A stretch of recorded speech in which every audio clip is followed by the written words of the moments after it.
Hər vaxtınız xeyir, dəyərli dinləyicilər.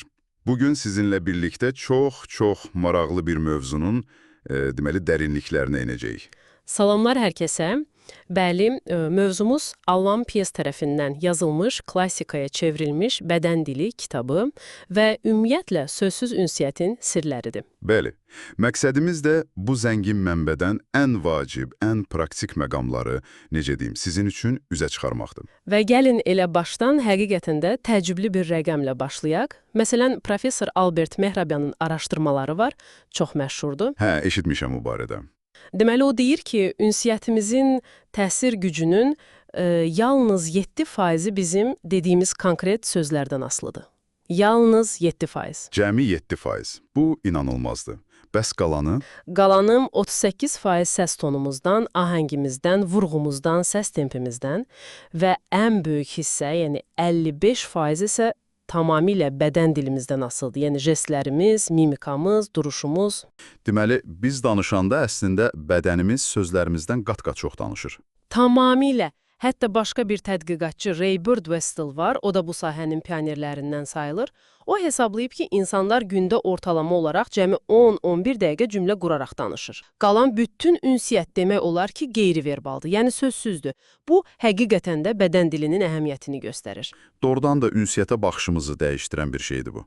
Kitabda da qeyd olunur ki, bu sahənin, yəni bədən dilinin öyrənilməsinin kökləri əslində çox qədimə gedir, hətta Darwinə qədər. Bəli. Charles Darwin hələ 1872-ci ildə İnsanlarda və heyvanlarda duyğuların ifadəsi adlı əsərində bu mövzuya toxunub. O, müəyyən emosiyaların universal ifadələrini araşdırıb. Amma müasir, daha sistemli tədqiqatlar deyəsən daha gec başlayıb. Hə, aktiv şəkildə elmi yanaşma ilə sözsüz ünsiyyətin tədqiqi əsasən 1960-cı illərdən sonra geniş vüsət alıb və burada ən vacib prinsiplərdən biri kitabın da vurğuladığı kimi hərəkət qruplarıdır, yəni tək bir jestə ilişib qalmaq olmaz. Məsələn, tutaq ki, kimsə söhbət əsnasında başını qaşıyır. Bunun onlarla mənası ola bilər. Bəlkə həqiqətən başı qaşınır, kəpəyi var, ya bit düşüb, ya tərləyib. Hə, aydındır. Amma eyni zamanda bu, əminsizlik, şübhə, hətta yalan danışmaq əlaməti də ola bilər. Hansının doğru olduğunu bilmək üçün gərək başqa siqnallara da baxasan. Göz təması necədir, duruşu necədir, əlləri başqa nə edir və ən əsası kontekst nədir? Kontekst dedikdə, yəni vəziyyət, şərait. Bəli. Məsələn, soyuq bir qış günündə dayanacaqda avtobus gözləyən adam qollarını çarpazlayıbsa, bu 99% ehtimalla üşüdüyü üçündür. Amma eyni adam, eyni hərəkəti işgüzar danışıqlar zamanı ona xoş gəlməyən bir təklif eşidəndə edirsə, bu artıq müdafiə, negativ münasibət, qapanma mənası verir. Deməli, tək bir hərəkətə görə hökm vermək çox risklidir. Hərəkətlər toplusuna və şəraitə baxmaq lazımdır. Bir də o uyğunsuzluq məsələsi var idi kitabda. Sözlərlə bədən dilinin bir-birinə zidd olması. Əla məqamdır. Bu, çox güclü bir siqnaldır. Məsələn, biri sizə deyir ki, hə, səndən tamamilə razıyam, amma bunu deyərkən başını çox yüngül demək olar, hiss olunmayacaq qədər yox işarəsi kimi tərpədir. Yaxud gülümsəyir, amma gözləri gülmür, ifadəsizdir. Tam olaraq. Və ya kitabda verilən nümunə kimi, biri öz xoşbəxt ailə həyatından, necə deyim, ağız dolusu danışır, amma bu vaxt barmağındakı nişan üzüyünü çıxarıb taxır, onunla oynayır. Bu, sözlərlə ifadə olunan xoşbəxtliyə bir şübhə toxumu əkir. Sanki şuuraltı hər şey heç də deyildiyi kimi deyil deyir. Çox maraqlıdır. Bəs bu bədən dili işarələrinin nə qədəri anadan gəlmədi, universaldır, nə qədəri sonradan öyrənilir və mədəniyyətdən asılıdır? Gülümsəmək, məncə, hər yerdə eyni mənanı verir. Gülümsəmək, bəli, əsasən xoşbəxtlik, dostluq, razılıq kimi müsbət emosiyaları ifadə edən universal bir jest sayılır. Həmçinin qaşları çatmaq, kədər, qəzəb, narazılıq, bunlar əksər mədəniyyətlərdə oxşardı. Bəs baş hərəkətləri? Başı yuxarı-aşağı tərpətmək hə, yanlara tərpətmək yox. Bu da universal deyilmi? Əksər yerlərdə belədir, amma istisnalar da var. Məsələn, Balqaristanda, bəzi Balkan ölkələrində bunun tərsi də ola bilir. Amma ümumilikdə hə-yox baş hərəkətləri çox geniş yayılıb, hətta bəzi nəzəriyyələrə görə yox işarəsi körpənin ana südündən imtina edərkən başını yanlara çevirməsindən yaranıb. Çox məntiqli səslənir. Amma mədəni fərqlər də var dediniz.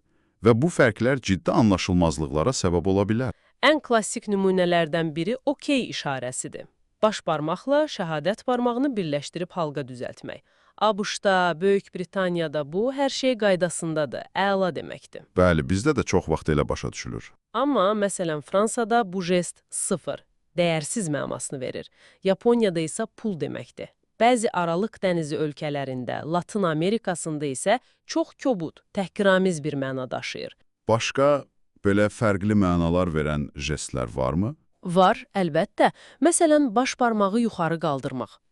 Bir çox ölkədə bu like-dır, bəyənmədir, hər şey yaxşıdır deməkdir. Amma Yunanistan, Orta Şərqin bəzi yerləri, Avstraliya kimi məkanlarda bu çox kobud bir təhqir sayıla bilər. Deməli, səyahət edərkən və ya fərqli mədəniyyətlərdən ünsiyyətdə olanda çox diqqətli olmaq lazımdır. O məşhur deyim kimi, Romada Romalı kimi davran. Tamamilə.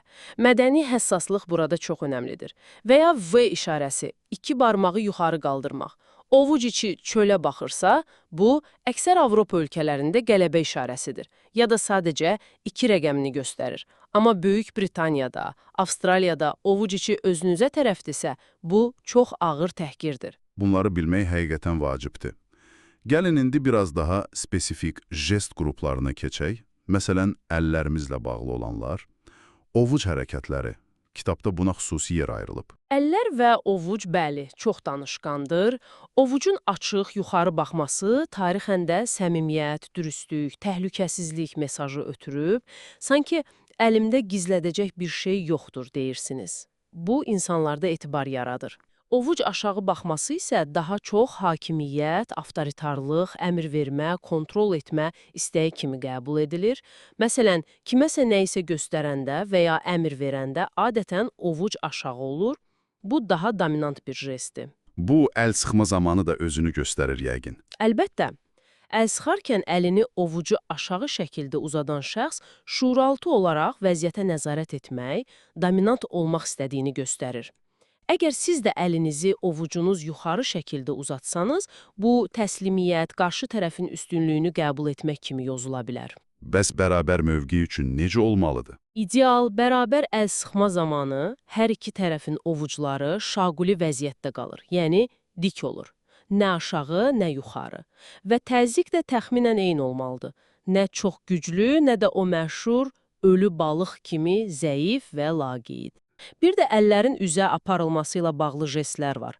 Kitabda bunlar çox vaxt yalan, şübhə və ya narahatlıqla əlaqələndirilir. Məsələn? Ağzı örtmək sanki yalan sözlərin çıxmasına mane olmaq cəhdidir. Bu, uşaqlarda daha birbaşa, aşkar formada olur. Onlar yalan danışanda bəzən bütün əlləri ilə ağızlarını qapadırlar. Böyüdükcə, biz bu jestləri daha incələşdirməyi öyrənirik. Ağzı tam örtmək əvəzinə barmaqları yüngülcə dodaqlara sürtmək, buruna toxunmaq, çənəni qaşımaq kimi maskalanmış formalara keçir. Buruna toxunmaq, məsələn, yalan danışarkən, burun ucundakı sinir uclarının qıcıqlanması ilə də əlaqələndirilir bəzən. Bir də yaxa çəkişdirmək var. Yalan danışan adamın təzyiqi arta, boynunda tərləmə və qaşınma hissi yarana bilər. Bu da yalanın aşkarlanması qorxusu və ya qəzəb, narahatlıq hissi ilə bağlı ola bilər.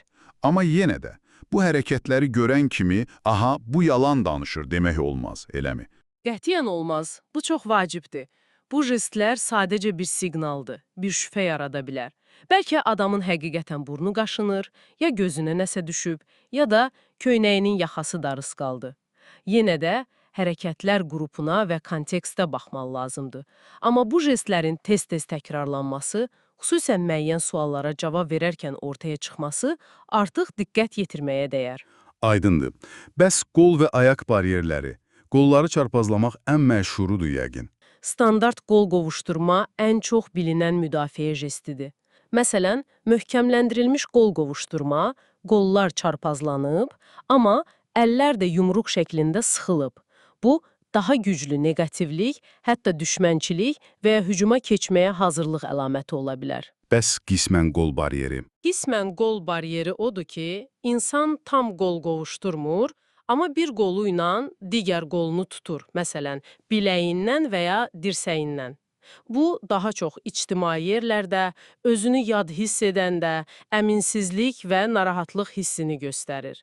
Bir də gizli qol qovuşdurma var. Gizli. O necə olur? Məsələn, qadınlar çantalarını və ya qovluqlarını sinələri önündə iki əlləri ilə tuturlar.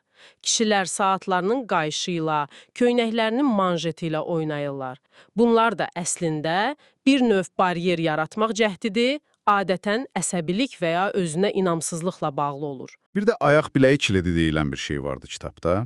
Hə, ayaq biləklərini bir-birinə kilidləmək, xüsusən oturarkən stulun ayaqlarına dolamaq kimi. Bu çox vaxt insanın mənfi bir emosiyanı, qorxu, həyəcan, əsəbilik içində saxladığını, özünü kontrol etməyə çalışdığını göstərir. Məsələn, diş həkiminin kreslosunda və ya imtahan qabağı çox görülən bir jestdir. Əllərin omba üzərində olması necə? Bu nəyə bildirir? Əlləri omba üzərinə qoymaq, baş barmaqlar irəliyə baxırsa, bu hazırlıq, özünə inam, hətta biraz təcavüzkarlıq və ya dominantlıq nümayişi ola bilər.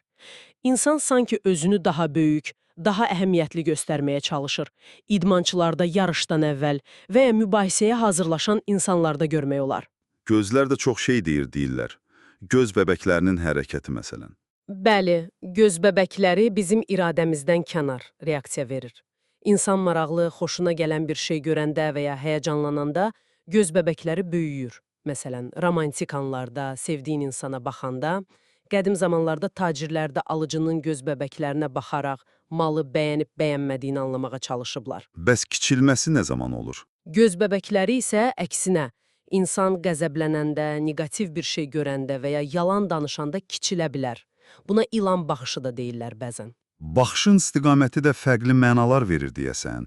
İşgüzar, sosial, intim baxış. Düzdür. İşgüzar görüşlərdə adətən baxış qarşı tərəfin alın nahiyəsindəki üçbucağa yönəlir.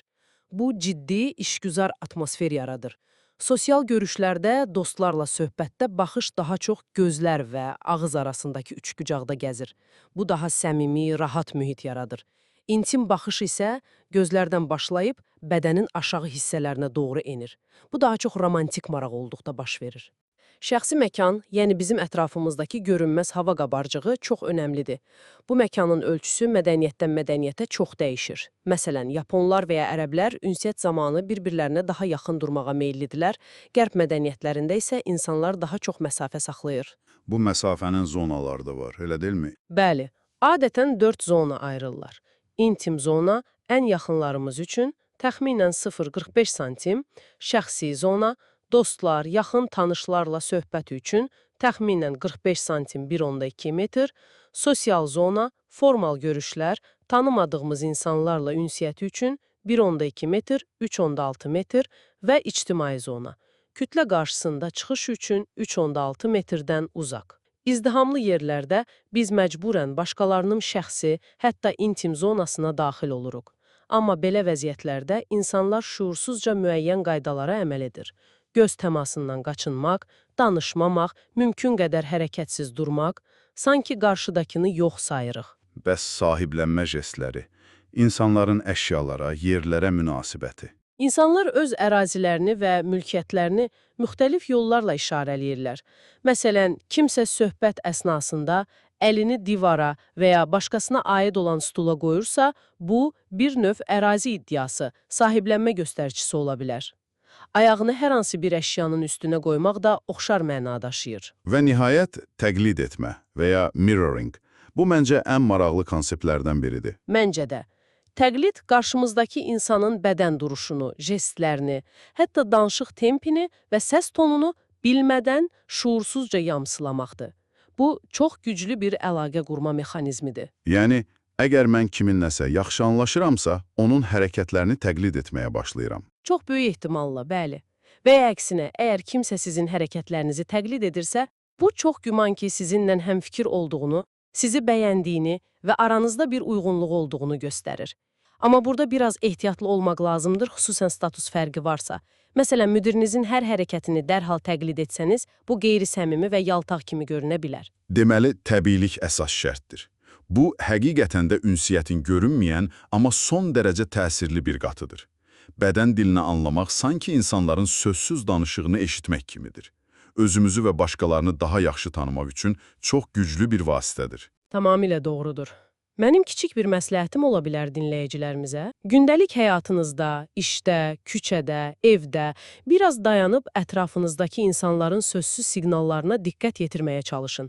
Sadəcə müşahidə edin. Məsələn, növbəti dəfə bir kafedə oturduğunuzda ətrafdakı cütlüklərə, dost qruplarına, hətta tək oturan insanlara bir nəzər salın.